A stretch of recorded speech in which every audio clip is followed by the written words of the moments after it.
कसले गरे यो a square minus 3 square a square minus 5a plus 6 भनेपछि माइनस कमन आउँछ माइनस माइनस यो मिल्यो होइन म हेर्दैछु यहाँ सर होइन अब यहाँ कमन भनेको अब के हो यहाँ a यहाँ x यहाँ a बाट यहाँ x भइसक्यो a नै हुन्छ यहाँ a लाई x बनाउँछे हो यहाँनिर अब -3 -2a हुन्छ होइन कमन आउँदा a minus 3 plus minus minus common आउँछ क्या प्लस माइनस के कमन आउँछ माइनस कमन आउँछ -2 अनि यहाँनिर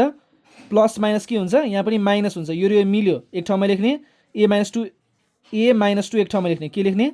a -2 एक ठाउँमा लेख्ने यो काटिन्छ गुड a + 3 र a - 2 बाँकी हुन्छ यहाँ के बाँकी हुन्छ a + 3 र a - 2 बाँकी हुन्छ होइन अब यो डिभाइड यताको काण्ड हेरौँ यहाँ अब a + 3 3a - 6 3 भनेको कति हो यहाँ कमन आयो नि त यहाँ हामीले बुझिसक्यो a + 3 डिभाइड बाई a + 3 तल कति कमन आयो a - 2 बुझ्यो अब यहाँ यसलाई उल्टो बनाउने a + 3 divide by a - 2 into 3a - 2 up उल्टो भयो क्या बुझ्यो यो काट्यो वाउ कति बाँकी भयो 3 यहाँ 3 छ यहाँ 3 बुझ्यो ल एकचोटि फेरि गर्यो नि सिधै 68 जस्तो क्वेसनहरू ल कण्ठपानी 68 ल पढाऊ